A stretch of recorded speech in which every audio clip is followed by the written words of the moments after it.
오늘도 사부 예배에 오신 여러분을 환영합니다. 우리 같이 사도신경 하심으로 예배 드리겠습니다. 사도신경 하시겠습니다. 전능하사 천지를 만드신 하나님 아버지를 내가 믿사오며 그 외아들 우리 주 예수 그리스도를 믿사오니 이는 성령으로 잉태하사 동정녀 마리아에게 나시고 본디오 빌라도에게 고난을 받으사 십자가에 못 박혀 죽으시고 장사한 지 사흘 만에 죽은 자 가운데서 다시 살아나시며 하늘을 오르사 전능하신 하나님 우편에 앉아 계시다가 저리로서 산자와 죽은 자를 심판하러 오시니라. 성령을 믿사오며 거룩한 공예와 성도가 서로 교통하는 것과 죄를 사하여 주시는 것과 몸이 다시 사는 것과 영원히 사는 것을 믿사옵나이다. 아멘. 우리 이 시간 같이 이와 같은 때엔 찬양하겠습니다.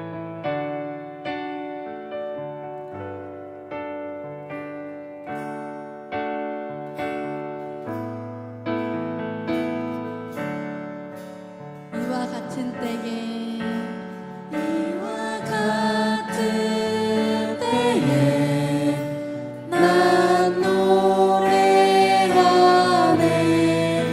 사랑을 노래하네 주님께 이와 같은 때에 손 높이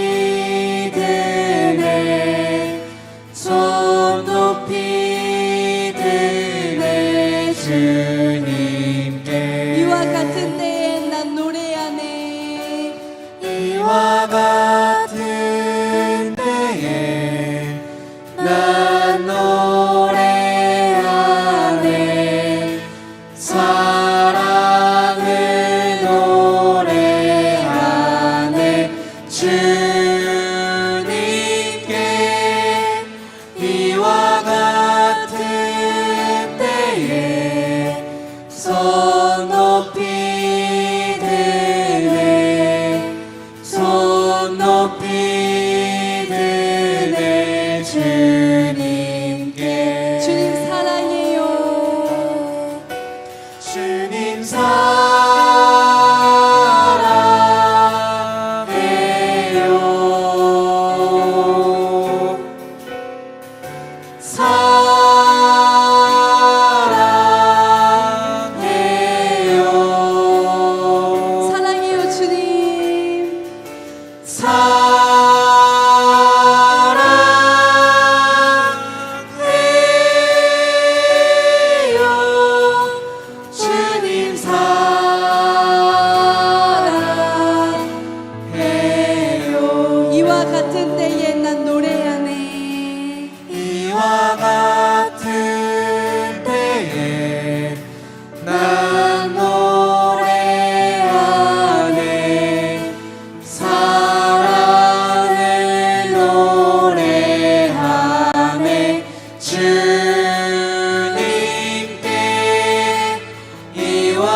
손 높이 드네 손 높이 드네 주님께 주님 사랑해요 주님 사랑해요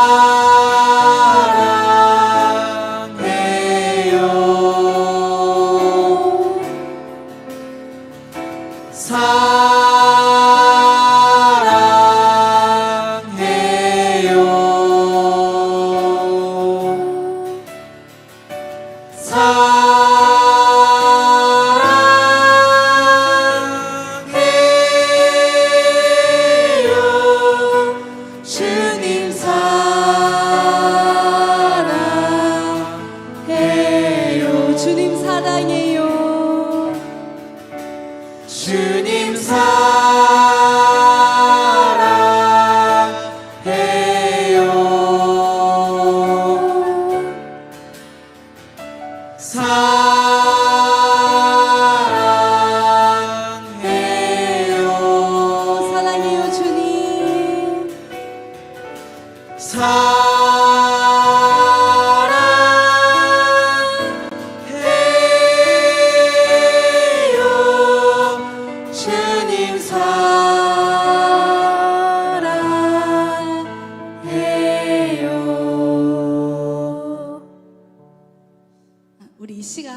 각자의 자리에서 주님의 교회임을 고백하면서 우리는 주의 움직이는 교회 같이 찬양하겠습니다.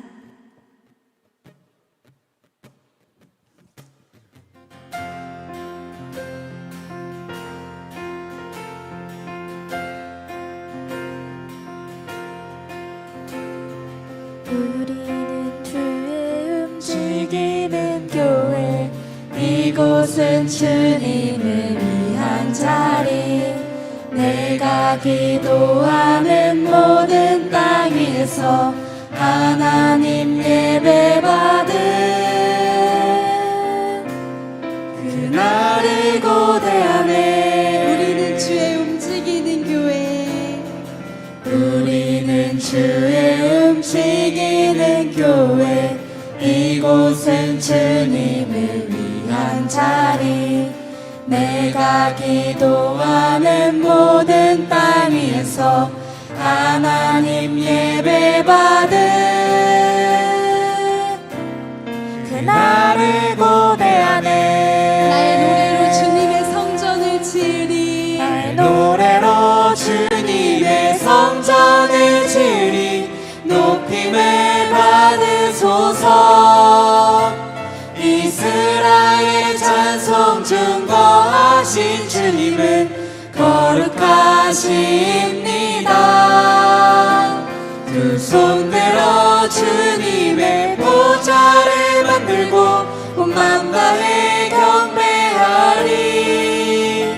구름 날개 사이에 임하신 것처럼 내 위에 임하소서. 하나님 우리가 이곳에 섰으니, 하나님 우리가 이곳에 섰으니 이 땅을 치유하소서.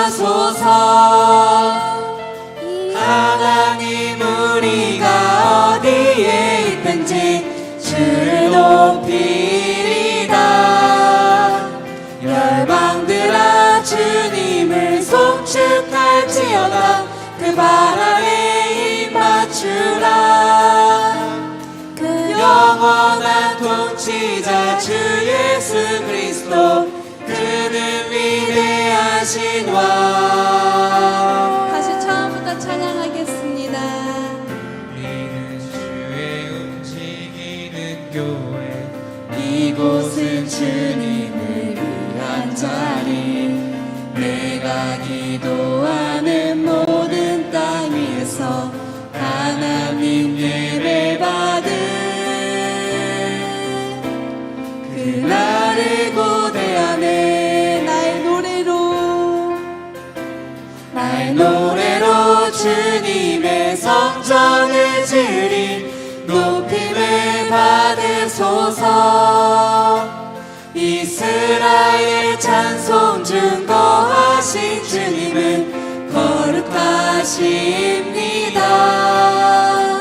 두 손 들어 주님의 보좌를 만들고 온 맘 다해 경배하리. 구름 날개 사이에 임하신 것처럼 내 위에 임하소서. 하나님 우리가 이곳에 섰으니 이 땅을 치유하소서. 하나님 우리가 어디에 있든지 주를 높이리다. 열방들아 주님을 송축할지어다. 그 발 아래 힘 맞추라. 영원한 통치자 주 예수 그리스도, 그는 위대하신 왕.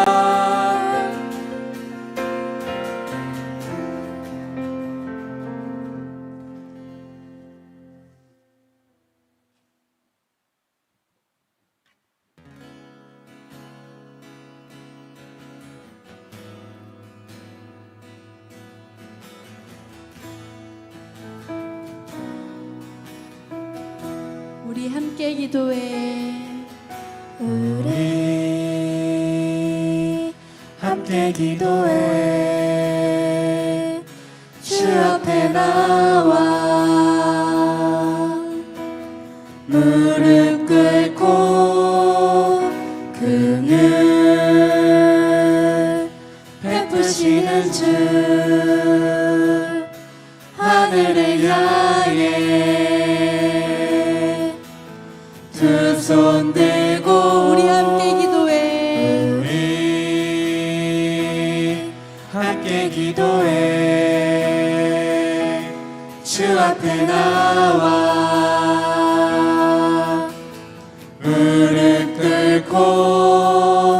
긍휼 베푸시는 주 하늘을 향해 두 손 들고 하늘 문이 열리고 하늘 문이 열리고 은혜의 비추기 이 땅 가득 내리도록 마침내 주 오셔서 의의 비추기 우리 위에 부시도록 하늘 문이 열리고 하늘 문이 열리고 은혜의 비추기 이 땅 가득 내리도록 마침내 주 오셔서 의의 비추기 우리 위에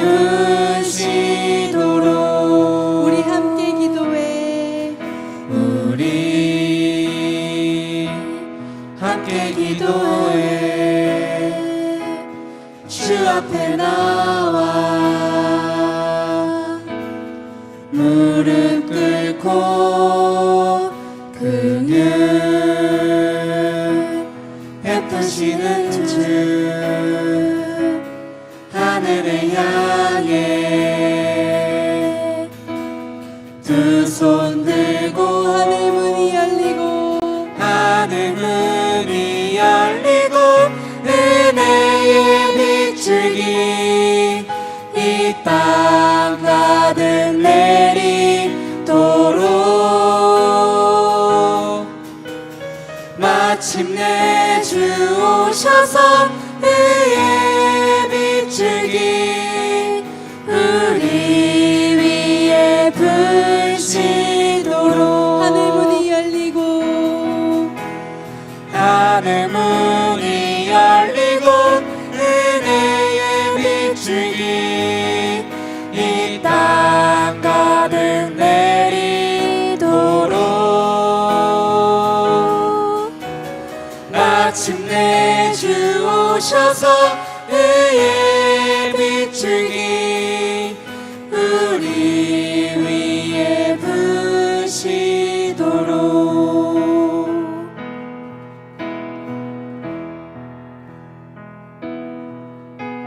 우리 이 시간 다 같이 이렇게 기도하겠습니다.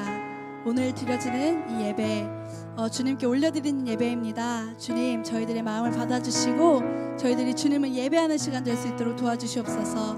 우리 이 예배와 교회를 위해서 같이 기도하겠습니다. 기도하겠습니다. 하나님 아버지 감사합니다. 하나님 앞에 나아갈 수 있도록 도와주시고 주님을 찬양합니다. 도와주시옵소서. 저희들의 삶의 아버지를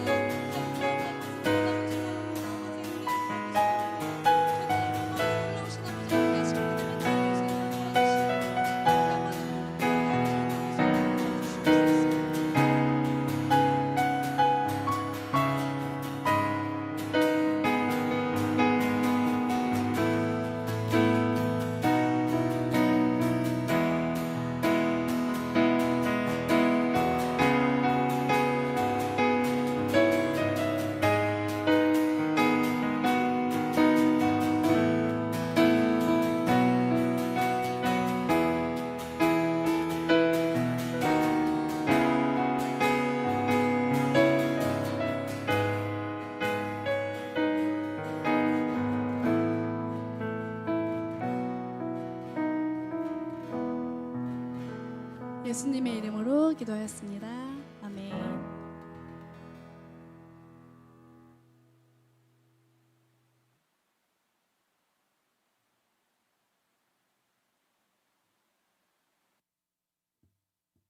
한 주간도 잘 지내고 계시죠?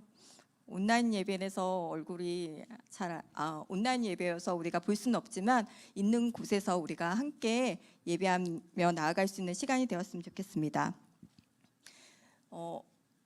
이게 온라인 예배 시에는 우리가 대표 기도가 따로 없어요. 그러니까 있는 자리에서 나라와 또한 교회와 여러 예배를 위해서 각자가 그렇게 기도하면서 예배를 준비했으면 좋겠습니다. 코로나 2.5 단계가 아직 지속되고 있는 가운데 있는데 온라인 예배가 계속될 수도 있을 것 같아요. 그래서 혹시 추후에 변동사항이 있으면 목자를 통해서 여러분에게 알려드리도록 하겠습니다.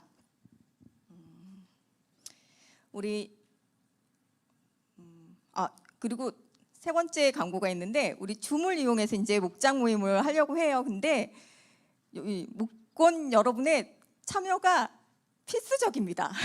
그래서 여러분들이 좀 힘드시긴 하겠지만 시간대를 좀 맞춰서 목장 모임을 하려고 하니까 꼭 동참해 주시길 바랍니다. 그리고 슬기로운 신앙생활 우리 한번 틀어주세요. 계속적으로 우리가 슬기롭게 이 시간들을 지냈으면 좋겠는데요. 첫 번째는 기도 시간입니다. 그래서 밤 10시 10분 동안 우리가 함께 기도 시간에 동참했으면 좋겠고요. 그리고 슬기로운 신앙생활 두 번째는 큐티와 성경 읽기입니다. 매일매일 우리가 밥을 먹듯이 말씀으로써 우리의 영적인 부분들을 좀 채워나갔으면 좋겠고요. 슬기로운 신앙생활 세 번째는 서로 관심 갖기입니다. 우리가 만나기가 쉽지 않지만 우리가 전화나 카톡을 통해서 그렇게 서로의 안부를 물을 수 있는 우리 청년부가 되었으면 좋겠습니다. 코로나 상황 속에서도 여러분들이 좀 건강하게 지냈으면 좋겠고요. 무엇보다도 좀 신앙의 털을 닦아갈 수 있는 귀한 시간이 되었으면 좋겠습니다. 모두들 한 주간도 화이팅 하시고요. 헌금 기도와 말씀 전해 주시겠습니다.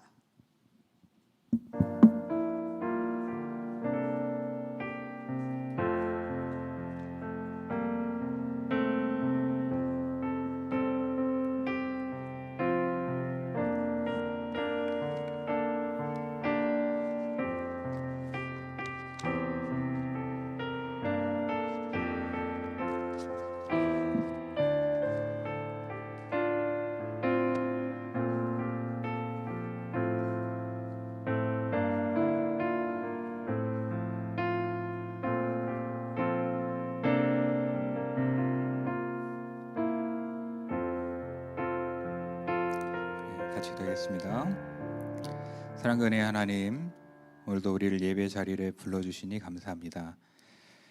하나님, 우리가 얼굴을 마주하며 또 한 곳에 모여 예배할 수는 없지만 우리가 각자 있는 곳에서 한 하나님을 바라보며 예배할 때 우리 하나님께서 그 중심을 보시며 기뻐하시사 우리 예배를 받아주시고 우리 청년들이 있는 각 그곳에서 하나님의 임재를 보여주시며 또 하나님의 말씀과 하나님의 마음을 저들 가운데 비춰 주실 줄을 믿습니다.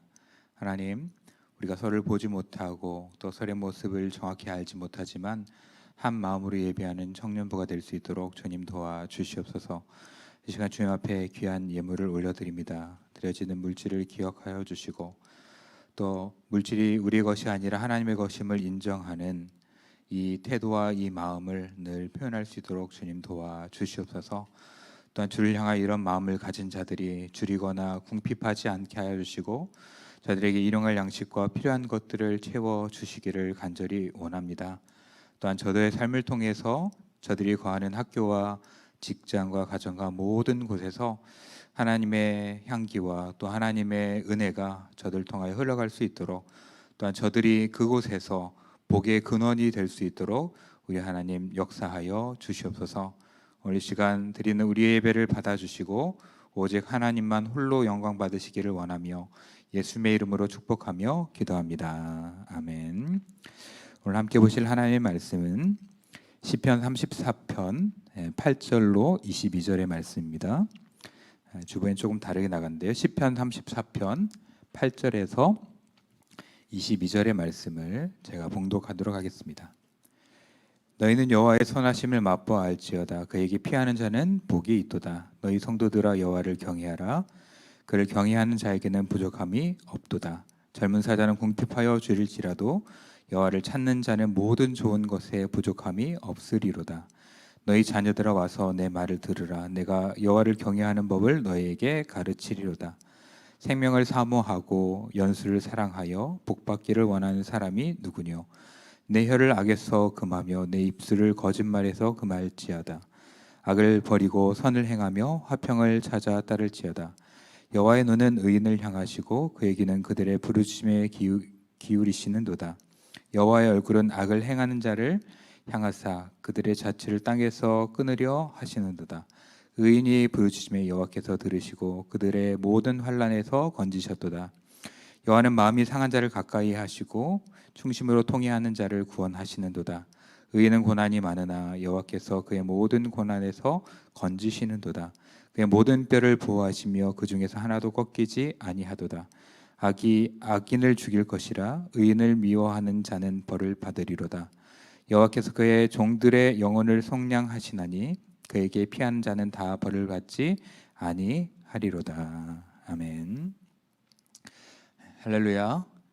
오늘도 이 시간 함께 예배하는 여러분들에게 하나님의 특별하신 은혜가 임할 줄 믿습니다. 오전에 또 낮에 하늘을 보셨나요? 지금 약간 구름이 낀 것 같긴 한데 정말 화창하고 가을이라 불릴 만한 그런 하늘을 바라보게 되었습니다. 정말 태양빛이 좋고 바람이 시원하고 하늘이 청량하다는 느낌을 받으면서 참 좋다 이런 생각을 갖게 됐습니다. 하지만 얼마 전만 생각해 보십시오. 태풍이 몰려온다는 두려움들, 그리고 뉴스 영상을 통하여서 태풍이 어떻게 영향을 끼쳤는지를 봤을 거예요. 마을이 물에 잠기고 도로가 유실되고 또 고층 건물들의 창문이 깨지고 또 차들이 뒤집어지기도 하고 또 구조물이 날아와서 베란다를 치기도 하는 등 아주 무시무시한 일들이 있었습니다. 하지만 언제 그랬냐는 듯이 이렇게 화창한 하늘을 보면서 우리의 삶의 고난 또 지금 근래 어려움들도 이렇게 다 사라지고 회복된 순간이 있을 거다라는 생각들을 해보게 되었습니다.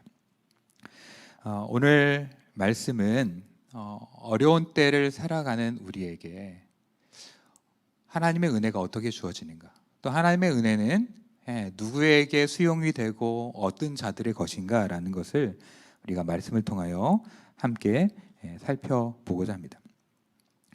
여러분, 지용성, 수용성이라는 말을 아시나요? 지용성, 수용성. G드래곤 지용 그거 아니고요. 지용성과 수용성인데, 지용성은 기름에 잘 녹고 흡수되는 성분을 말합니다. 수용성은 물에 잘 녹아내리는, 그래서 수용성 비타민 그런 여러 제품들 있잖아요. 물에 넣으면 그 비타민이 녹아가지고 비타민 음료가 되는 것들이 있을 텐데, 근데 이제 이 수용성이라는 것도 두 가지 의미가 있어요. 다른 한자로 하나는 물에 잘 녹는 그런 수용성이 있고, 또 하나는 다른 것들로부터 사물을 잘 받아들이는 능력, 다른 말로 하면 감수성을 말하는 그런 수용성이 있습니다. 하나님의 은혜는 어떤 자들에게 수용되는가라는 것이 오늘 본문의 주제가 되는 것 같습니다. 오늘 본문의 주인공은 바로 다윗이었습니다. 다윗은 이 여러 가지 도주의 환경 속에서 아비멜렉 쪽으로 가게 되었고, 그것에서 미친 채 하면서 그 어려움을 타개해가는 것, 이것이 오늘 시의 본문 그리고 표제어로서 등장하고 있는 것이죠. 그의 삶은 고난의 연속이었어요.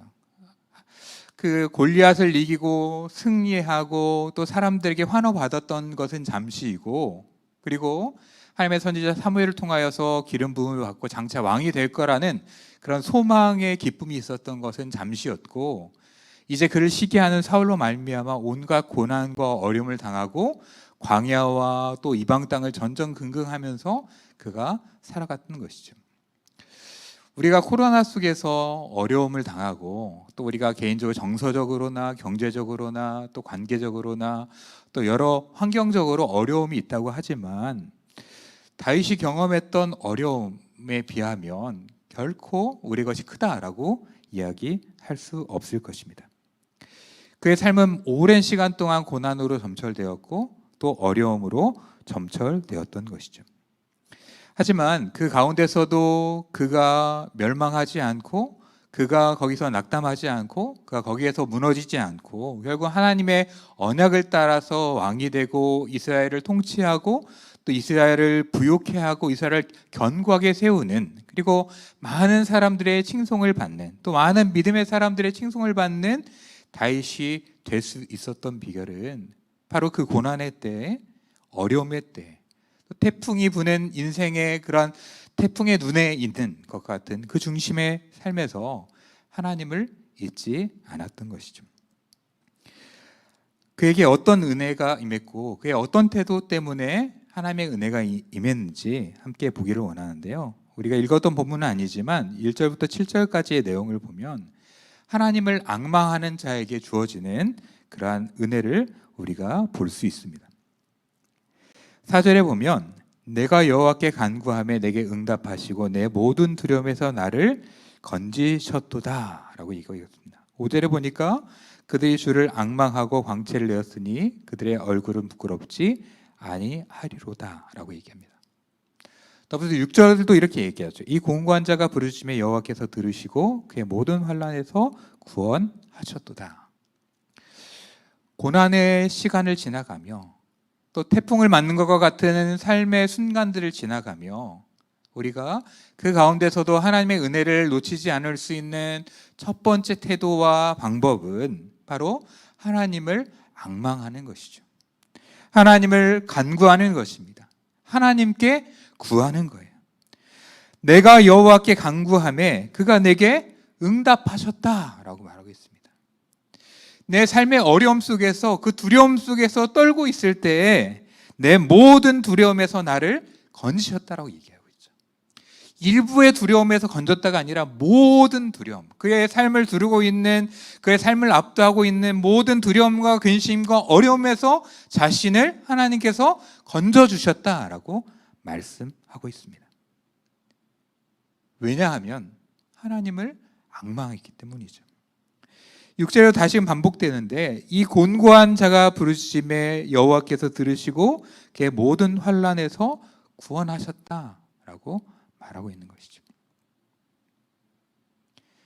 하나님은 우리의 왕이시며 또 우리를 이끌어 가시는 분일 뿐만 아니라 우리의 아버지이신 것이죠. 하나님은 우리의 탄식을 외면하지 않습니다. 이 세상과는 너무나 다르죠. 이 세상에서는 못 가졌다고, 못 배웠다고, 힘이 없다고, 늙었다고, 부족하다고 차별하며 사람들을 배척하며 그들의 탄식의 소리를 듣지 않아요. 그렇게 된 것은 너의 능력이고 또 너의 삶이기 때문에 네가 책임져 하면서 그들을 외면하면 외면했지 그들의 소리에 귀 기울이지 않습니다. 하지만 우리 하나님은 비탄에 빠져 있는, 고난과 환난 가운데 빠져 있는 성도들의 그 탄식의 소리를 결코 외면하거나 잊지 않으신다는 것이죠. 자녀가 외칠 때 그 자녀를 돌아보지 않는 부모가 어디 있겠으며, 자녀가 탄식할 때 그를 자녀의 문제를 치부하는 부모가 어디 있겠습니까? 물놀이를 하다가 자녀가 위급한 순간에 살려주세요라고 하면 다른 사람들은 안 들어가도 부모는 들어가죠. 들어가서 내 목숨을 잃는 위험이 있다 할지라도 뛰어 들어가서 그 아이를 건져내는 것, 그 죽음의 외침을 방관하지 않는 것, 이것이 바로 부모인 것이죠. 하지만 자라가면서 부모와의 갈등이 있고 이러면서 아마 부모가 때로는 우리를 서운하게 하는 순간들도 겪습니다. 하지만 정말 근본적으로 부모님들이 가지고 있는 것은 자녀들 문제에 대한 관심과 그들의 어려움을 외면하지 않는 거라는 거죠. 자신이 능력이 되지 않고 한계가 있기 때문에 도와주지 못하는 것에 대한 자책과 한계를 느낄지언정 자신에게 능력과 여력이 있는데도 불구하고 자녀의 외침과 부르짖음을 외면한 부모는 결코 없습니다. 정상적인 부모라면 결코 그렇지 않아요. 자기의 몸으로 낳고 기른 자식에 대해서 결코 그렇지 않는다는 것이죠. 하나님은 우리의 탄식을 외면하지 않습니다. 여러분이 있는 자리에서 여러분이 어떤 탄식을 하는지 어렴풋하게는 제가 알 수 있지만 정확히는 알지 못합니다. 목자들도 어느 정도는 알 수 있지만 정확하게 그 깊이와 넓이와 그 고민의 강도를 알지 못해요. 여러분의 친구들이 여러분의 고민과 어려움을 약간 할 수는 있다 할지라도 그 중심의 문제를 알지는 못합니다. 하지만 하나님께서는 아시고 또한 그 문제로 고민하고 힘겨워하는 여러분의 외침과 탄식의 소리의 강도를 아시고 여러분에게 반응하시는 거죠. 하나님께서 응답하십니다. 내가 너를 홀로 두지 않는다.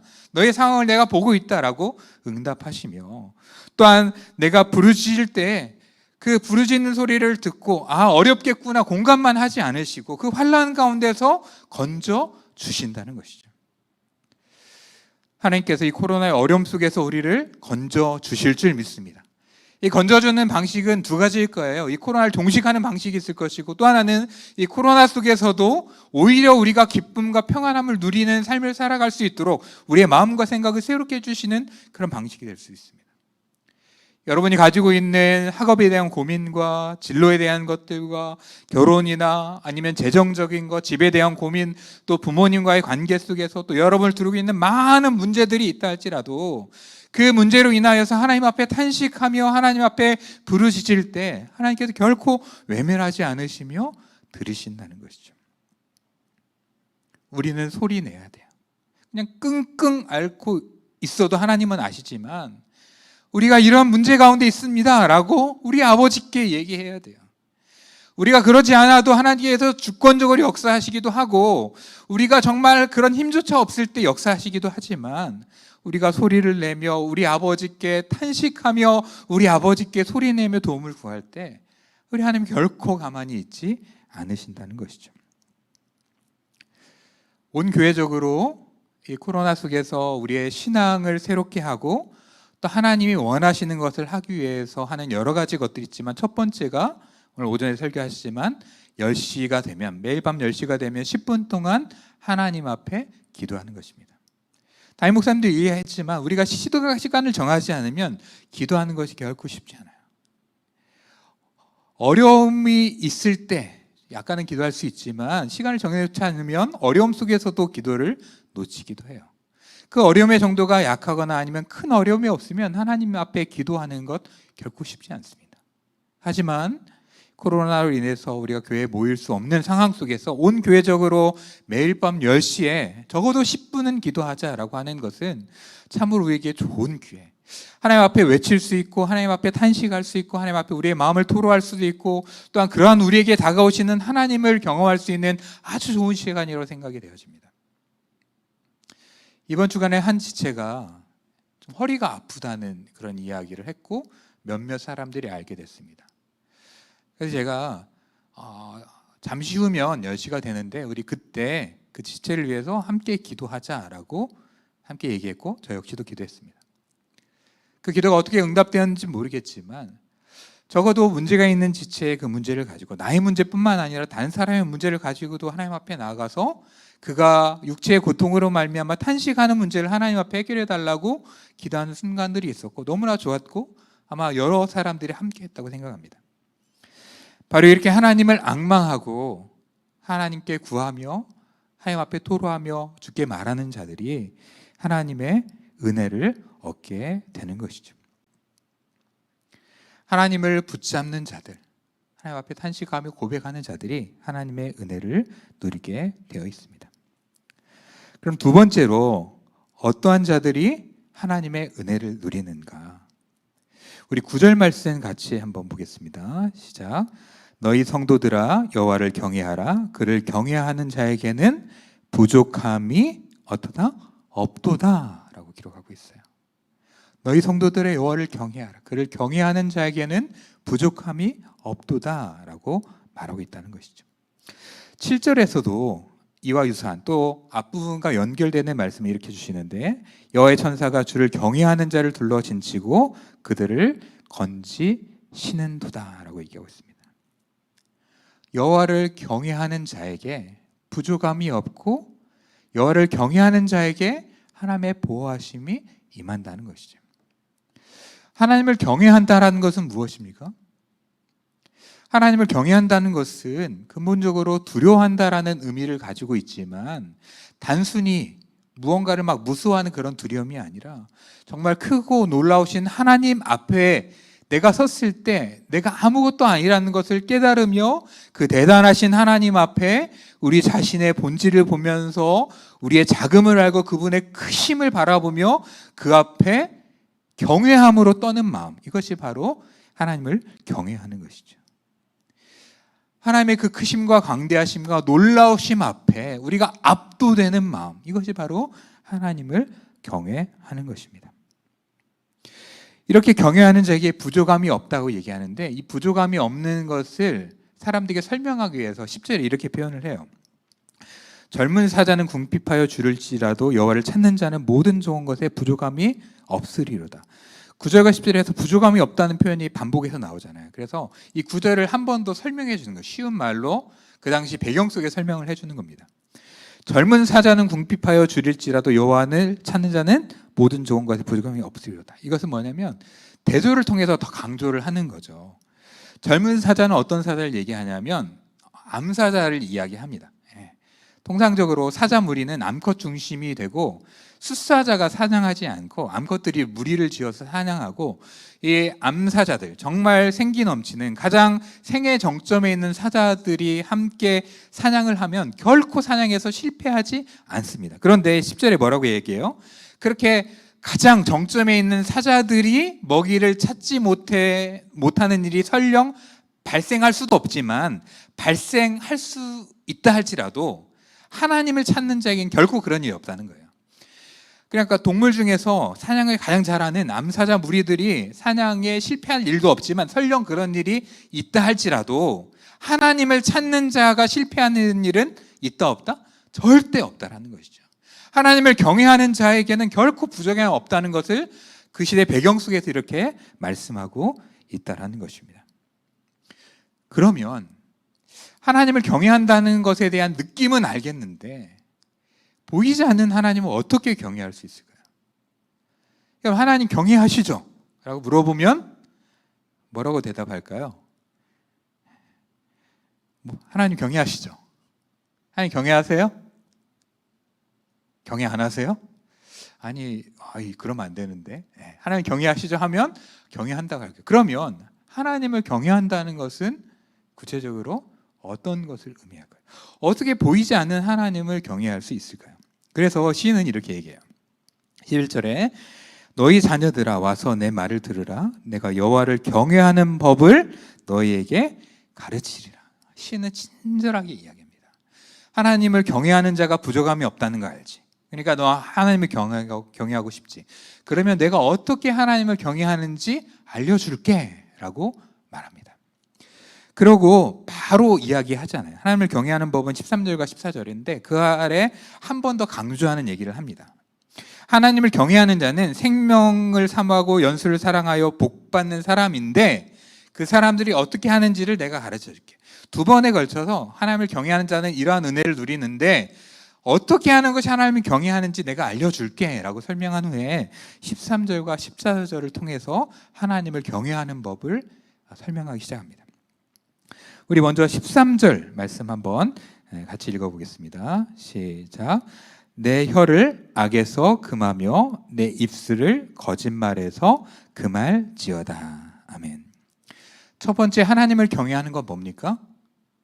무엇이에요? 두 가지로 나눌 수 있지만 하나죠. 우리의 말하는 것을 새롭게 하는 겁니다. 여기서는 악을 금하며 입술을 거짓말에서 금하라 라고 말하고 있다는 것이죠. 하나님을 경외하는 자는 그 말하는 것이 어때야 돼요? 달라야 한다는 것이죠. 하나님을 경외한다고 하면서 악한 말을 하고 하나님을 경외한다고 하면서 거짓말하는 자는 속이는 자입니다. 이율배반적인 자예요. 거짓말하고 악한 말하고 욕하면서 나 하나님을 경외해라고 하는 것은 그건 틀린 말이에요. 하나님을 경외하는 자의 태도가 아니라는 것이죠. 저는 하나님을 경외합니다. 그런데 삶을 보면 악한 말을 하고 거짓말을 하고 거짓말에 능해요. 결코 하나님을 경외하는 게 아닙니다. 하나님을 경외하는 자의 특징, 하나님을 경외하는 방법은 그의 말이 새로워지는 것입니다. 악한 말이 아니라 사람들을 무너뜨리는 말이 아니라 사람들을 공격하는 말이 아니라 사람들에게 배설해서 내 기분이 시원해지는 말을 하는 것이 아니라 사람들을 세워주는 말, 사람들을 일으키는 말, 칭찬은 고래도 춤추게 하는데 같은 말이라도 격려해주고 칭찬해주는 말이 하나님을 경외하는 자의 특징이라는 것이죠. 또한 거짓말을 하지 않는 것입니다. 거짓말을 하지 않는 것. 사탄은 거짓의 아비라고 했잖아요. 우리의 거짓말이 우리의 삶이 된다면 우리는 하나님을 따라가는 게 아니라 사탄을 따라가고 있는 것이고 하나님의 경외에서 멀어지고 있다는 것이죠. 같은 말도 다릅니다. 내가 뭔가 하고 있는데 동생이 방에 왔어요. 그럴 때 우리는 여러 가지 형태의 버전으로 말을 할 수 있어요. 통상적으로 어떻게 합니까? 동생이 원치 않은 방식으로 방에 들어와요. 그럼 뭐라고 얘기해요? 동생분 나가주시겠습니까? 이렇게 안 하죠. 나가! 이렇게 얘기하죠. 그죠? 같은 말이지만 기분이 나빠요. 갑자기 들어왔는데 무슨 일인지 모르겠지만 잠시 나가주겠니? 내가 나중에 허락하면 들어오겠니? 라고 절대 얘기하지 않죠. 나가! 빨리 안 나가! 당장 안 나가! 하면서 우리의 말이 거칠어지는 거죠. 같은 얘기지만 다른 결과를 가져오는 거예요. 그럼 나가! 하면 알았어! 하고 나가나요? 아니죠. 왜? 들어가면 안 돼! 이렇게 하면서 갈등이 발생하잖아요. 이건 삶의 작은 부분이에요. 작은 에피소드입니다. 최근에도 정말 이런 말을 해도 정당한 그런 상황이 있었는데 제가 3번을 참았습니다. 그리고 그 사람을 만나는 순간이 다가오기 전날 기도를 했어요. 이 문제 가지고 내 포지션에서 내 정당성을 가지고 악한 말을 하지 않기 원합니다. 그런데 하나님께서 그 상황을 열어달라고 얘기를 했는데 3번을 참길 잘했던 것 같아요. 그리고 하나님이 상을 열어주셔서 제가 저의 정당성을 얘기하지 않아도 되는 그런 상황으로 바뀐 것들을 봤는데 우리가 할 말을 다 하는 게 아니죠. 악한 말이 아니고 거짓이 아닌 참된 말들을 하는 것, 이것이 하나님을 경외하는 자의 특징입니다. 두 번째는 뭡니까? 14절 같이 한번 볼까요? 시작. 악을 버리고 선을 행하며 화평을 찾아 따를지어다. 악한 행위를 하지 않는 것이죠. 선한 행위를 하는 겁니다. 선한 말뿐만 아니라 우리의 행동에 선함들이 나타나야 된다는 것이죠. 악한 행동은 사람들의 마음에 미움과 원망, 원수를 갚겠다는 그런 마음들을 남기게 됩니다. 그리고 그것은 결국 화평을 깨트리는 것이죠. 악한 말과 거짓된 말, 악한 행동들은 24절 후반부에 나오는 것처럼 화평을 깨트리는 것입니다.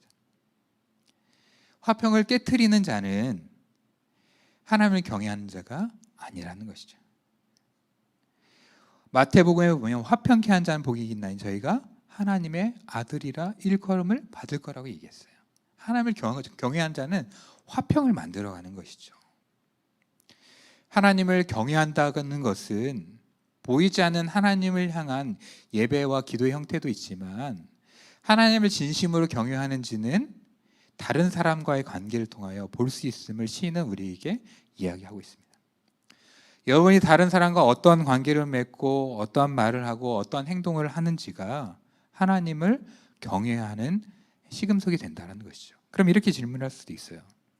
예수님 안 믿는 사람 중에도 악한 말도 안 하고 거짓말도 안 하고 착하게 살아가는 사람들은 하나님을 경외하는 겁니까? 라고 물을 수 있는데 그렇게 악한 말을 하지 않고 선한 행동을 한다고 하나님을 경외할 수는 없지만 그렇게 말할 수는 없지만 하나님을 경외하는 자들은 반드시 악한 말을 하지 아니하며 악한 행동을 하지 않는 것이 있다라는 것이죠.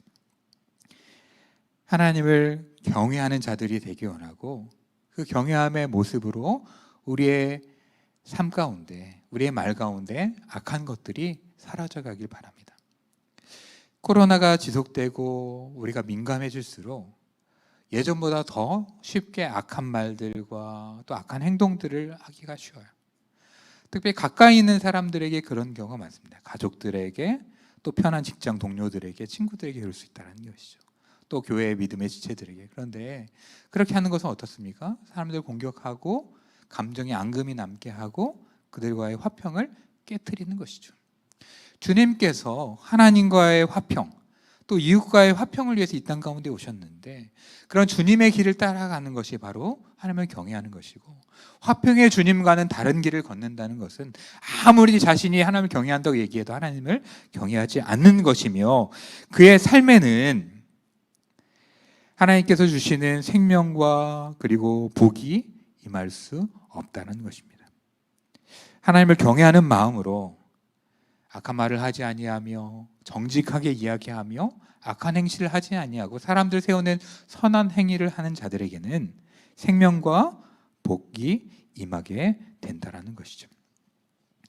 그리고 세 번째로, 하나님을 경외하는 자는 상한 심령을 가지고 하나님 앞에 나아가는 자들입니다. 오늘 제목이기도 한 18절 말씀을 같이 한번 보겠습니다. 시작. 여호와는 마음이 상한 자를 가까이 하시고 충심으로 통회하는 자를 구원하시는도다 라고 성경은 기록하고 있습니다. 하나님께서 누구에게 가까이 하시며 누구를 구원하신다고 얘기하고 있습니까? 마음이 상한 자, 그리고 충심으로 통회하는 자에게 하나님께서 구원의 은혜를 베푸신다는 것이죠. 이 18절은 두 가지로 해석이 돼요. 하나는 이 시 전체의 흐름 속에서 보면 첫 번째 해석은 이거예요. 믿음으로 살아가면 어때요? 우리의 마음이 상하는 일들이 많죠. 막 정말 낙담되는 힘겨운 마음이 있잖아요. 그런 사람들을 하나님이 위로하시고 회복한다는 것으로 해석이 될 수 있습니다. 이것도 무척이나 정당한 해석이에요. 그렇기 때문에 우리가 정말 하나님을 경외함으로 다른 사람들에게 악한 말 하지 않으려면 어떻게 돼요? 내 올라오는 화를 누르면서 참을 인자 3번이 아닌 참을 인자 70번씩 7번을 가져야 되잖아요. 그때 얼마나 억울한 마음이 들어요. 내가 억울해서 막 쏘아붙이고 하고 싶은데 하나님을 경외하는 자는 악한 말을 하지 않는 그 말씀을 기억하면서 참아낼 때 내 안에 생기는 억울함과 상한 마음들, 그런 것들을 하나님께서 기억하시며 그런 사람들에게 가까이 하시는 것이죠. 네가 나를 경외함으로 또한 나를 따르는 삶을 살기 위해서 겪었던 그런 것들로 인한 마음의 상함들을 내가 위로한다라고 하나님께서 가까이 해주시고, 그리고 정말 충심에 막 애통하는 그런 마음들을 하나님께서 위로해 주신다는 말씀입니다. 또 하나의 해석은, 이것도 정당한 해석인데, 하나님 앞에 죄로 말미암아 마음이 상하고 죄로 말미암아 통회하는 심령을 토로하는 자들에게 하나님께서 가까이 하심과 구원의 은혜를 베푸신다는 것이죠. 오늘 시편 34편의 맥락에서 다윗은 이스라엘을 떠나지 않았어야 돼요. 그런데 사울을 피해서 아비멜렉 있는 곳으로 가게 됩니다. 그리고 다시금 돌아오게 되는 것이죠. 어려움이 있었지만 하나님의 땅을 떠났던 자신의 모습, 또 하나님을 신뢰하지 못했던 자신의 모습을 하나님 앞에 토로하는 겁니다. 또 시편 51편 17절에 보면 바스에바와의 그런 관계에서 범죄하고 나서 마음의 통회함들을 그가 표현하는 것과 유사한 표현이 오늘 본문의 표현인데, 우리가 하나님 앞에 죄된 것들, 죄악들, 하나님 앞에 죄된 모습들이 있을 때 그것을 가지고 우리의 마음이 죄로 인하여 상하였습니다, 하나님 나의 마음을 충심으로 통회합니다 라고 하나님 앞에 가게 될 때 하나님께서 그런 자들에게 가까이 하시며 하나님께서 그런 자를 구원해 주신다는 것이죠. 우리가 어려움 속에서 저질렀던 죄악들, 또 하나님의 말씀은 명백하지만 내가 택하고 싶어서 택한 걸로 말미암은 그런 죄악들, 여러 가지 실수들, 잘못들이 있을 때 그럴 수 있는 거지, 어쩔 수 없는 상황이었어, 이게 문제가 되겠어? 남들도 이렇게 살아 하면서 자신을 정당하는 것이 아니라 이것들이 하나님 앞에 죄고, 이것을 말미암아 하나님과의 관계가 멀어지고 하나님과의 그런 친밀함들이 사라진다면, 하나님 내가 여러 가지 상황 속에서 이러한 죄를 졌는데 하나님 앞에 고백합니다. 이런 악한 마음을 품었는데 하나님 앞에 고백합니다. 내가 밖으로 악한 행동을 하진 않았지만 내 중심 속에서 들끓어오르는 이 악과 죄된 것들이 있습니다 라고 하나님 앞에 고백하며 우리의 상한 마음들, 우리의 통회하는 마음들을 하나님 앞에 가지고 나갈 때 하나님께서 가까이 다가오사 고백하는 우리를 용서해 주시고 우리를 붙잡아 주시며 우리를 그 가운데 일으켜 주시며 새로워지는 구원의 역사를 우리 가운데 베풀어 주신다는 것이죠. 여러분 하나님 앞에 고백하고 회개할 것이 없나요? 없다면 참 감사한 일이지만 없다라고 굳건하게 생각한다면 그 사람은 교만할 가능성이 아주 높습니다. 우리의 삶을 면밀하게 말씀을 살펴보십시오. 우리 안에 얼마나 더럽고 추한 것들이 많은지, 그것이 우리의 삶을 얼마나 갉아먹고 다른 사람과의 관계를 파괴하며 하나님부터 멀어지게 만드는지 분명하게 알 수 있어요. 그것을 깨닫는 자는 하나님 앞에 엎드릴 것이고 하나님의 은혜를 누리게 될 것입니다. 하지만 그것을 알지 못하는 자, 교만하고 악한 마음으로 살아가는 자들은 이런 하나님의 은혜를 놓칠 수 있다는 것이죠. 하나님의 은혜는 충심으로 하나님 앞에 간구하는 자들에게 임할 뿐만 아니라 하나님을 경외하는 자들 가운데 임하고, 그리고 충심으로 통회하며 상한 마음을 고백하는 자들에게 이루어지게 된다는 것이죠. 하나님께서는 모든 사람들을 바라보십니다. 하지만 그들을 바라보는 시선은 동일하지 않아요. 18절로 건너뛰었는데 그 사이에 보면 하나님께서 오늘 본문에 나오듯이 하나님 앞에 간구하고 하나님을 경외하며 통회하는 의인을 바라보는 시선과 그러지 않은 악인을 바라보는 시선은 완전히 다른 것을 우리는 보게 됩니다.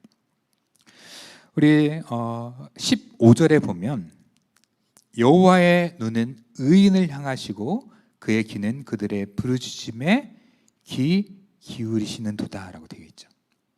하나님의 눈이 누구를 향합니까? 의인을 향하죠.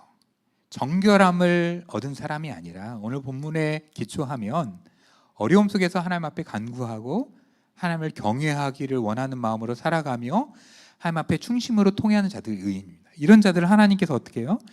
뚫어지게 바라보는 거죠. 째려보는 걸까요? 아니죠. 사랑스러운 눈으로, 그죠? 얼마나 사랑스럽겠어요. 자녀들이 많다 보니까 또 여러 가지 삶의 에피소드들이 많이 있어요. 오늘 아침이었나 어제 아침이었던 것 같은데 제가 이렇게 이제 밥 먹고 식탁 바로 옆에 이제 뒤를 딱 돌면 싱크대가 있습니다. 그러면 이제 밥 먹으면 다들 그릇 싱크대에 넣잖아요, 그죠? 그러지 않는 사람도 있겠지만 싱크대에 넣어요. 우리 아이들도 그렇게 훈련시키는데 제가 이제 딱 그릇을 넣으려고 했는데 우리 막내딸이 밥 먹고 나서 딱 가면서 제 그릇을 딱 채가서 싱크대에 딱 넣더라고요. 그걸 바라보는 제 눈은 어떨까요? 아니 이것이 내가 넣으려고 했던 걸 감히 너 하면서 째려볼까요? 아니면 정말 사랑스러운 마음으로 바라볼까요? 당연히 후자죠. 얼마나 사랑스럽겠어요. 그렇게 안 해도 아직 애기고 정말 막내라 예쁜데 정말 아빠가 그릇을 이렇게 딱 넣어주려는 그 행동이 얼마나 사랑스럽겠어요. 그래서 제가 또 이제 격려한 말했죠. 너무 고맙고 그 모습이 너무나 예쁘다. 너무 감사하다. 이렇게 표현하니까 아이도 너무 좋아하는 거예요. 이런 거죠. 우리가 하나님 앞에 믿음으로 살려고 이렇게 몸부림치며 작은 것들을 할 때 하나님이 사랑의 눈으로 정말 기쁘다. 내가 너의 아버지인 것이 기쁘고 네가 내 자녀인 것이 기쁘다라는 마음으로 그렇게 보시는 거죠. 하지만 하나님의 눈은 다른 사람을 다른 모습으로 향합니다. 16절을 보면 여호와의 얼굴은 악을 행하는 자를 향하사 그들의 자취를 땅에서 끊으려 하시는도다. 하나님의 얼굴은 의인만 바라보나요? 아니, 악인도 바라봐요. 근데 어떻게 바라봐요? 어떤 얼굴일까요? 사랑의 눈으로 바라보지 않고 분노함과 질책함의 눈으로 바라보시겠죠. 16절 후반에 보면 그들의 자취를 땅에서 끊으려 하시는도다 라고 되어 있는 것이죠.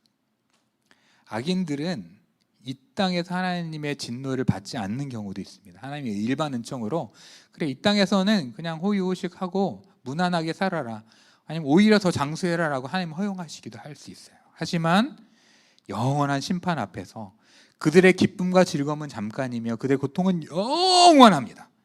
그리고 여러분, 악한 사람이 사람들의 입에 회자되며 존중받는 걸 봤습니까?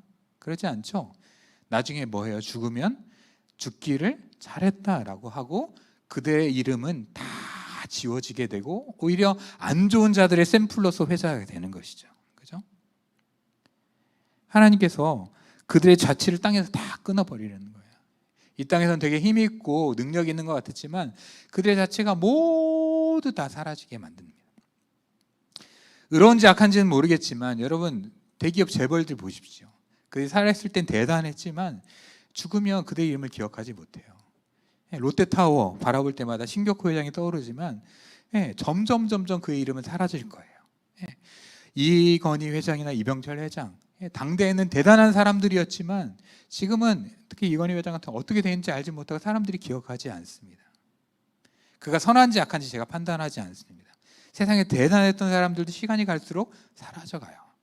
하지만 이 세상 속에서도 선한 가치를 위해서 사람들 위해서 희생했던 자들, 세종대왕이나 이순신 장군이나 아니면 독립운동했던 사람들은 어떻습니까? 우리가 그들을 기억하죠. 그들의 이름이 계속해서 사람들에게 기억되기를 원하는 것이죠. 그들의 생애에서는 고통과 어려움이 있었지만 힘든 것들이 있었지만 그들의 이름은 시간이 갈수록 빛이 나는 것이 이 세상에서의 일반적인 원리라는 것이죠.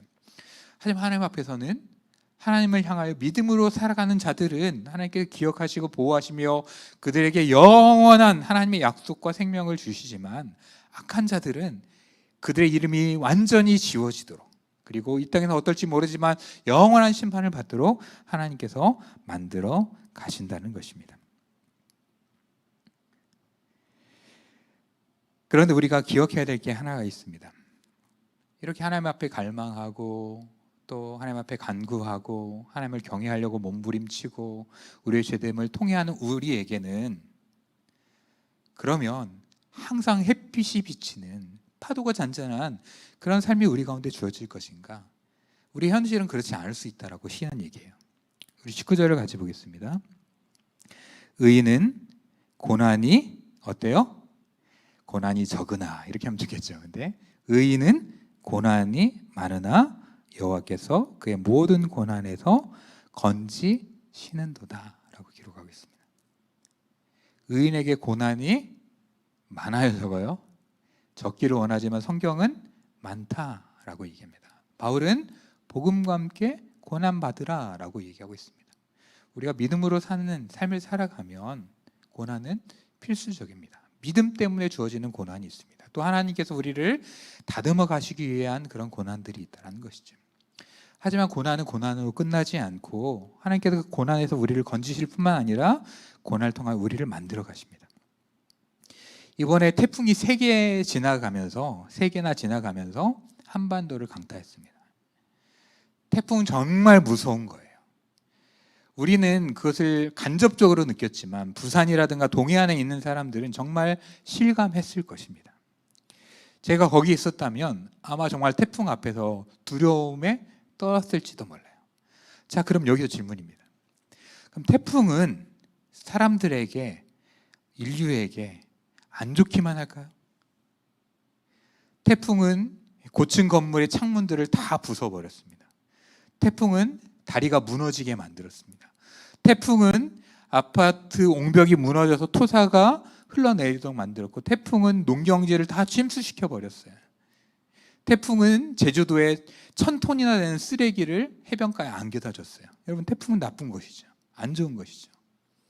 하지만 태풍을 통하여 뭘 보게 됩니까? 우리가 세운 건물들이 법을 준수하지 않으면 이렇게 무너져 내리는구나. 다리를 규칙대로 만들지 않으면 다리가 끊어지는구나. 그리고 고층 건물이 좋기만 할 것 같지만 이렇게 고층 건물을 지어가지고 태풍 같은 센 바람이 지나가면 그 압력으로 창문들이 다 깨지는구나 라는 것들을 사람들이 보게 되는 거죠. 제주도 해변에 1000톤의 쓰레기가 해변가에 왔다는 얘기를 들으면서 산에 버리고 집안에 버렸던 쓰레기들이 그렇게 다 바다로 흘러가가지고 해안에 그렇게 하면서 너희들이 버린 쓰레기가 이것이다 라고 그들 가운데 보여주고 있는 것입니다. 그리고 태풍이 주는 가장 큰 유익은 저는 그거라 생각합니다. 태풍 앞에서 인간은 정말 작아져요. 인간들이 과학이 발전하고 모든 것을 통제할 것 같죠. 태풍의 경로조차 맞추지 못하고 그 거대한 태풍 앞에서 우리는 정말 자그마한 존재입니다. 그 거대한 태풍 앞에서 정말 조그만 개미보다도 더 못한 존재라는 것을 깨닫게 되는 것이죠. 하나님 만드신 이 우주에 작은 작동 원리 가운데 하나밖이지 않지만 그거 앞에서도 정말 작은 인간의 존재를 보게 되는 것이죠. 제자들에게 태풍과 같은 풍랑이 일었습니다. 그 태풍은 제자들 두려움 가운데 빠지게 만들었고 그들이 노력했지만 거의 죽는 순간까지 만들어갔습니다. 하지만 그 태풍 속에서 어떤 은혜가 주어집니까? 주님께서 그들 향하여 달려오셔서 이 모든 고난에 건지는 것처럼 그들이 풍랑을 맞아서 노를 젓고 애쓰고 있는 그 고난에서 주님께서 건져주시고 그들을 그 두려움에서 건져주시면서 내니 두려워하지 말라라고 얘기하시고, 그리고 주님께서 배에 오르심에 풍랑이 잔잔하여지었고, 또 주님과 함께 타고 가는 배에서 풍랑을 만날 때 파도야 잔잔하라 라고 얘기할 때 그 모든 것들이 주님 앞에서 잔잔해지는 역사를 보면서 그를 주관하시는 그리스도를 발견했던 것이죠. 고난과 우리 삶의 어려움은 우리 삶의 생채기를 만들기도 하고 우리를 힘겹게도 만들지만 그것을 통한 하나님의 유익이 있다는 것이죠. 다윗은 수많은 고난을 겪었던 자입니다. 하지만 그 속에서 단련되고 다듬어지고 실수하고 일어나고 믿음으로 승리하고 여러 가지 상황을 겪어가면서 하나님 앞에 세워지는 자가 되는 것이고, 그리고 열왕기 상하와 역대 상하의 모든 왕들을 비교할 때 다윗의 길로 갔더라 아니면 다윗과 같지 아니하였더라 기준점이 되는 왕이 된다는 것이죠. 우리가 참 쉽지 않은 시간을 지나가고 있고, 오전에 목사님 말씀대로 코로나가 빨리 종식되기를 다들 바라는 마음이 있습니다. 하지만 현실은 아마 내년 겨울까지 갈 거다라는 전망들이 우세하고, 그리고 우리가 그것만을 기도해서는 안 된다라고 말씀하셨는데 저도 거기에 동의합니다. 코로나로 인한 어려움들, 우리 삶의 어려움들은 그 고난과 어려움을 통하여 우리 자신을 바라보게 만들 뿐만 아니라 그 모든 것을 주관하시는 하나님을 바라보게 해서 고난과 나와 하나님과의 관계 속에서 나 어떻게 살아갈 것인가, 나의 시선은 누구를 향할 것인가, 무엇을 바라볼 것이고 그럴 때 어떤 삶이 주어질 것인가라는 것을 우리가 고민하게 만드는 것이죠. 오늘 시인이었던 다윗은 고난 속에서 나의 아버지 되신 하나님께 부르짖음에 그가 들으시고 내게 응답했다라고 말합니다. 그리고 하나님을 경외하는 나는 악한 말과 거짓을 입에 담지 않으려고 애쓰고 악한 행위로 다른 사람들에게 행하는 게 아니라 선으로 악을 갚는 그런 모습으로 나는 살아갈 거라 얘기합니다. 또 내가 믿음으로 사는 그것으로 인해서 겪게 되는 마음의 상함들과 어려움, 또 내 죄를 인한 상함과 어려움이 있다 할지라도 그것 속에서 하나님 앞에 통회하며 하나님 앞에 토로하며 하나님 앞에 구하며 하나님의 은혜를 놓치지 않을 것이다 라고 그는 말하고 있는 것이죠. 오늘 이 말씀이 다윗의 고백만이 아니라 저와 여러분의 고백이 되길 원하고, 또 우리의 앞길을 가이드하는, 우리의 앞길을 비춰주는 말씀이 되기를 원합니다. 여러분들 어려움 속에 있습니까? 환난 가운데 있습니까? 힘겨움 가운데 있습니까? 다른 사람들에게 얘기할 수도 있지만 목권들과 물론 저에게 얘기하십시오. 하지만 기도의 시간을 갖고 하나님 앞에 나아가 기도하며 하나님 앞에 여러분의 마음을 토로해 보십시오. 그러면 오래지 않아서 여러분 가운데 임하시는 하나님의 임재와 여러분에게 다가오시는 하나님을 경험하게 될 것입니다. 또 은혜와 복을 누리기 원하십니까? 그런 자들은 하나님을 경외하는 거죠. 하나님을 경외한 게 무엇입니까? 다른 사람과의 관계를 통하여 경외하는지 안 하는지가 드러난다고 시인은 얘기하고 있습니다. 여러분의 입을 제어하십시오. 쉽게 말하지 말고 한 번 더 생각하고 입을 제어하고 입에 지퍼를 닫듯이 여러분의 입을 막고 몇 번 생각한 뒤에 말하십시오. 여러분의 말이 사람들의 세우는 말이 될지언정 사람들의 마음을 핥히고 악함을 만들고 갈등을 만드는, 화평을 깨트리는 말이 되지 않기를 원합니다. 또 우리가 우리에게 악하게 했다고 해서 악을 악으로 갚는 것이 아니라 선으로 악을 이겨내는, 오른밤을 때릴 때 왼밤도 들려대라는 그 주님의 말씀을 기억하면서 악을 악으로 갚지 않는 그런 삶을 살아가며 화평을 유지하려고 애쓸 때 하나님의 아들이라 일컬음 받을 뿐만 아니라 하나님께서 자신을 경외하는 줄을 내가 안다라고 말씀하실 것입니다. 또 어려움 속에서, 죄의 결과 속에서, 또 죄로 인한 고통 속에서 여러분 거기에 빠져 계시지 마시고 하나님 앞에 통회하며 마음이 상한 자에게 가까이 하시는 하나님을 바라보며 그분께 나아가십시오. 우리의 삶이 고난이 있습니다.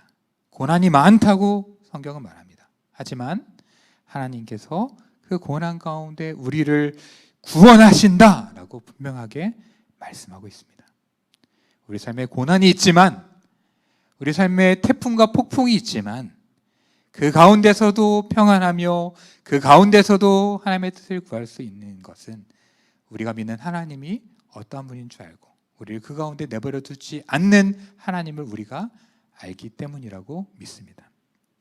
그 하나님을 바라보며 그 하나님을 의지하며 이 어려운 시기를 이겨내는 우리 청년들 모두가 되기를 주의 이름으로 축원하고, 여러분의 상한 마음을 가지고 하나님 앞에 늘 나아가는 우리 모두가 되기를 주님의 이름으로 축원합니다. 우리 시간 함께 찬양하겠습니다. 마음이 상한 자를 고치시는 주님. 우리 이 찬양 하나님 앞에 올려드리겠습니다.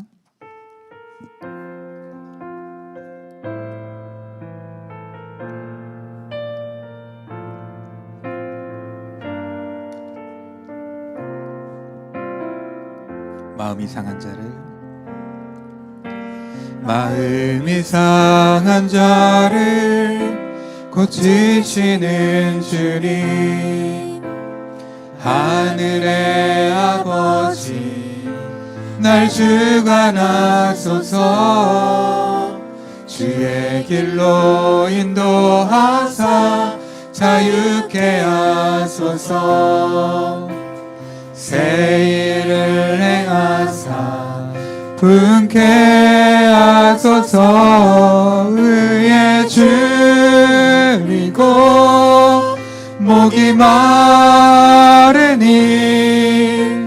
성령의 기름 부소서.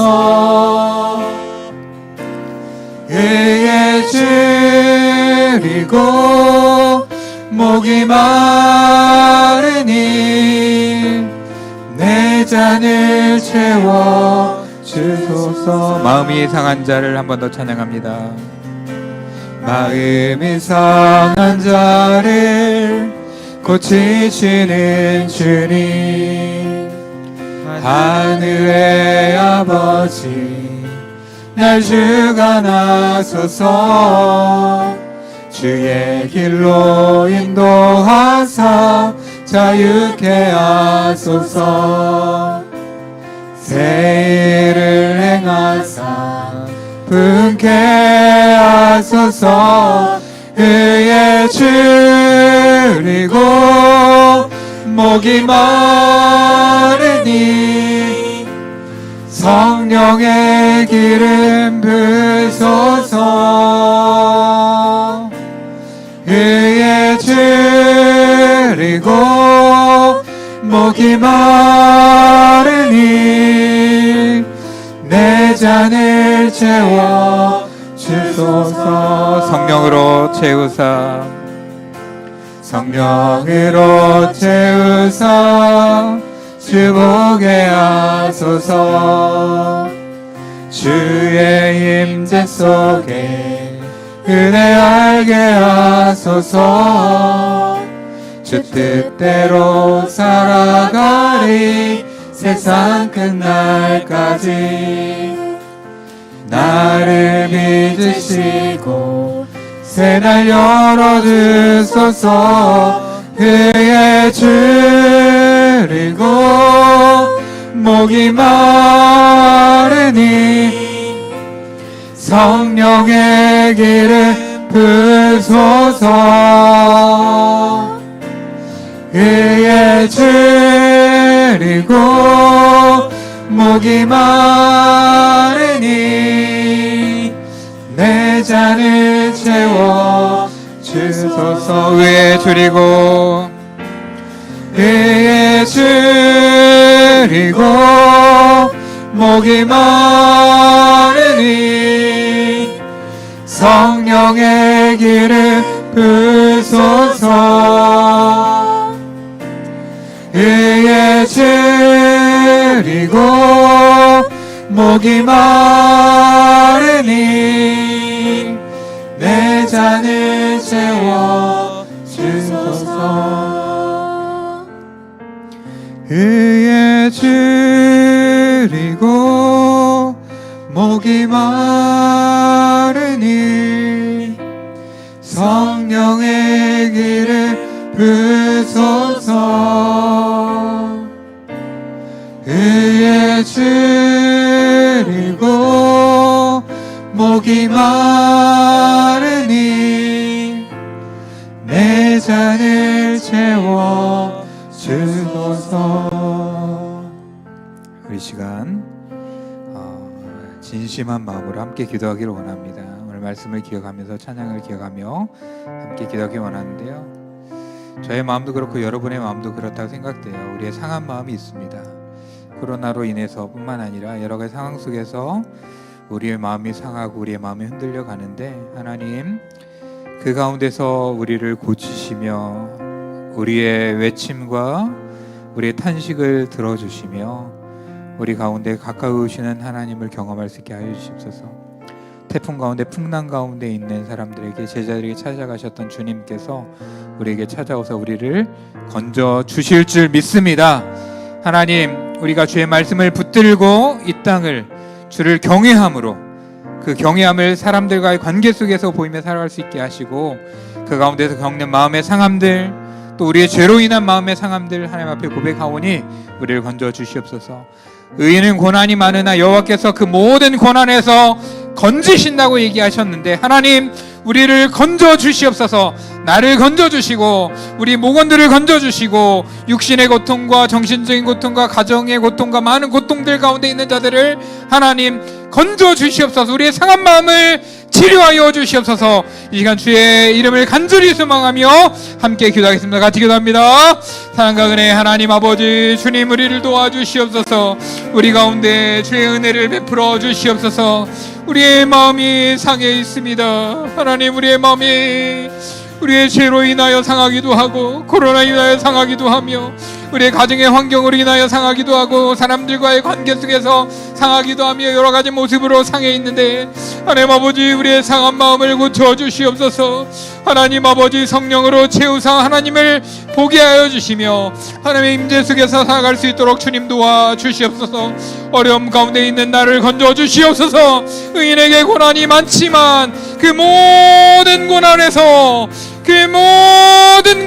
우리를 건지시는 하나님을 우리를 건져 주시옵소서.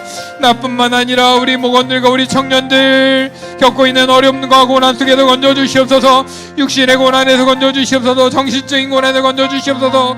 재정의 압박 속에서 건져 주시옵소서. 관계의 틀어짐 속에서 건져 주시옵소서. 분한 마음과 분노의 마음 속에서 건져 주시옵소서. 저들의 모든 상황 속에서 건져 주시길 원합니다. 하나님, 태풍과 같은 우리의 환경, 어려움의 환경, 고난의 환경이 우리 가운데 있지만 그를 통한 하나님의 계획하심이 있는 줄 믿습니다. 그 고난을 통하여 깨닫게 하여 주시고 그 고난 속에서도 하나님의 은혜를 누리는 자들이 될 수 있도록 주님 도와주시옵소서. 하나님의 얼굴을 몸부림치며 주를 구하는 자들에게 따스하고 인자하신 얼굴로 저들을 향할 것이지만, 여전히 우리의 죄악과 우리가 문제가 있음에도 불구하고 우리의 고개를 빳빳이 들고 하나님을 구하지 않는 그 악한 자들 향해서도 맹렬한 눈초리로 저들을 바라보신다고 하셨는데, 주여 우리가 의인의 길을 따라갈 것인지 죄인의 길을 따라갈 것인지 잘 판단하게 하시고, 하나님 아버지 어리석게 죄인의 길로 행하지 않게 하여 주시며 우리를 은혜 속에서 의의 길로 행할 수 있도록 도와주시옵소서. 우리에게 고난이 있지만 하나님께서 우리 가운데 건져주실 줄 믿습니다. 주님, 의에 줄이고 목이 마르니 성령의 기름을 부어주시며 의에 줄이고 목이 마르니 우리의 잔을 채워 주시옵소서. 우리와 함께하여 주시옵소서. 하나님 아버지 도와주시옵소서. 우리 가운데 은혜 베푸신 하나님을 구하오니 우리의 기도에 응답하여 주시고 매일 밤 10시 기도의 자리에서 우리의 기도를 들어 주시옵소서. 우리와 함께하여 주시옵소서. 의에 줄이고 목이 마르니 성령의 기름 부소서. 의에 줄이고 목이 마르니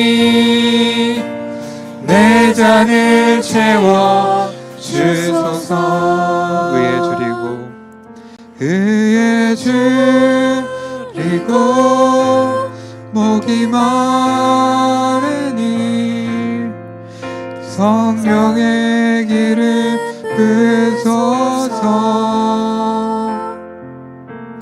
의에 줄이고 목이 마르니 내 잔을 채워 주소서.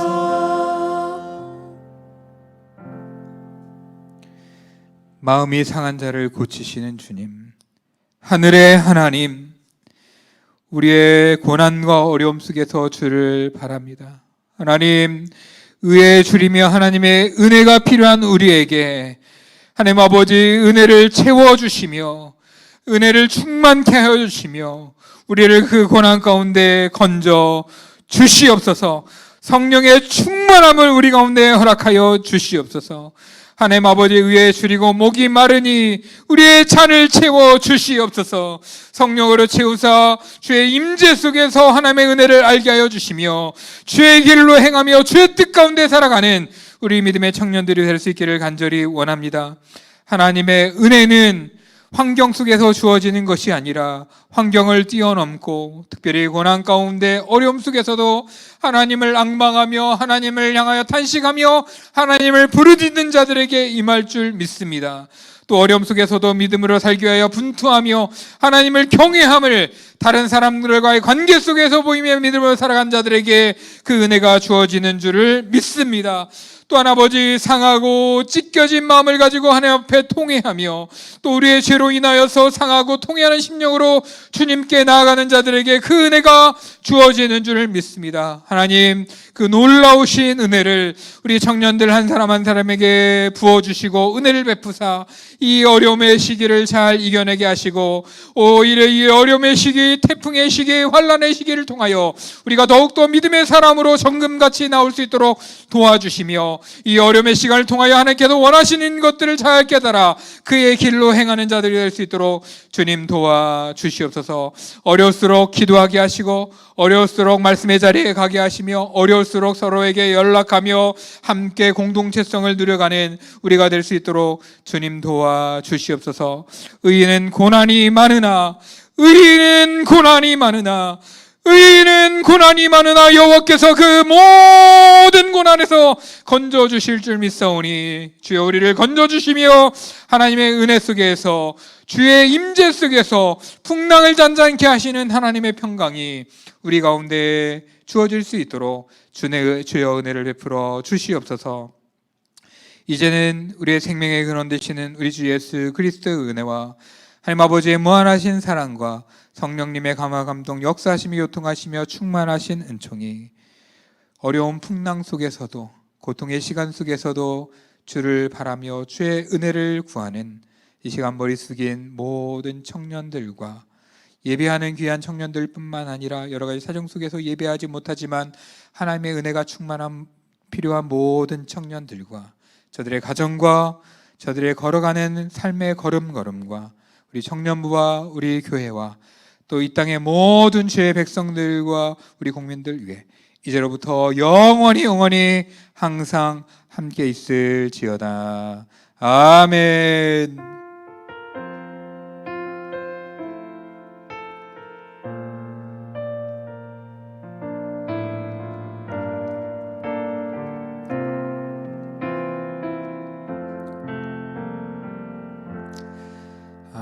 예배를 마쳤는데요.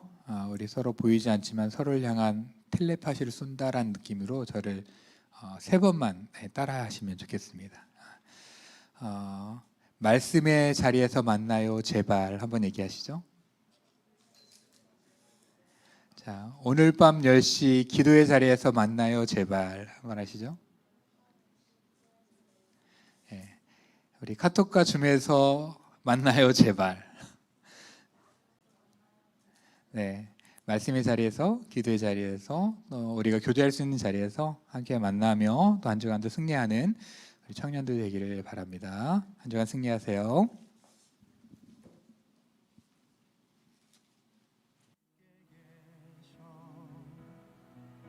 하루 또 하루가 늘 새로워